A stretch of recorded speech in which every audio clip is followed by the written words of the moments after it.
لە دوای ململانەیە لەگەڵ نەخۆشی مامۆستا شێخ سدیق عەبدولعەزیز کەسایەتی ناوداری ئیسلامی ناوچەکە و زانا و سەرکردەی ناوڕابوونی ئیسلامی کوردستان لە تەمەنی 80 ساڵیدا کۆچی دوایی کرد و لە مەراسیمێکی شکۆداردا لە گۆڕستانی گوڵانی خوارو لە ئاڵەبجە و زێدی خۆی بە خاک سپێردرا. مامۆستا سدیق عەبدولعەزیز کەسایەتێکی گەورەی سەحوەی ئیسلامی بوو، خی گەورە لە دەرەجەی عالیکە لێی وەرگرێ و لە گوناهی خۆش بێ. وفاتی بەشێکە لەو خەسارەتانەی کە لە ئومەتی ئیسلام و لەگەلی موسڵمانی کورد ئەکەوێ، بەڵام ئەوە ڕێگەی هەمومانە و هەموو ئەڕۆین و سوپاس بۆ خوا کە ئەو بەسەربەرزی و خۆشەویستی هەموو ئەم خەڵکەی کە ئەیبینی دیارەکە چەندە جێی تەقدیر و جێی ڕێز بۆ لای هەمومان، برایەکی گەورەی بەڕێزی هەموو لایەکمان بوو، خی گەورە لێی خۆش بێ و درێغی نەکرد لە تەمەنێکی 80 ساڵیە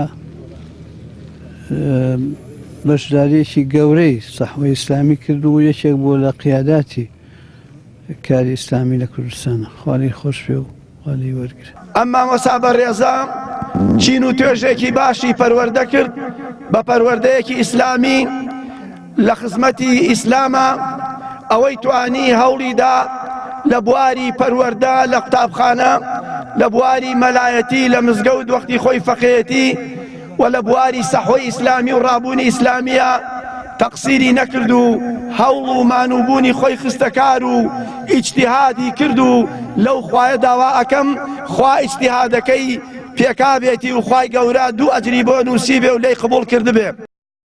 مامۆستا شێخ سدیق عەبدولعەزیز لە ساڵی 1939 لە گوندی پریسی سەرو لەدایک بووە. لە قوتابخانەی باوکیدا لەسەر دەستی خوا لێی خۆش بێت مامۆستا مەلا عوسمان عەبدولعەزیز زانستە شەرعیەکانی خوێندووە. لە ساڵی 1960 دەستی بەکاری ئیسلامی کردووە لە سنووری ئەڵەبجە. دواتر لە ساڵی 1979 شانەی ڕێخستنی نوێی ئیخوانی دروست کردووە. دوای ئاشکرابوونی لە ساڵی 1970 لە ئاڵەبجەوە کۆچی کردووە بۆ ئێران. مامۆستا شێخ سدیق عەبدولعەزیز ماوەی 4 ساڵ ڕابەری گشتی بزوتنەوەی ئیسلامی و یەکێکە لە دامەزرێنەرانی ڕەوتی ئیسلامی کوردستان.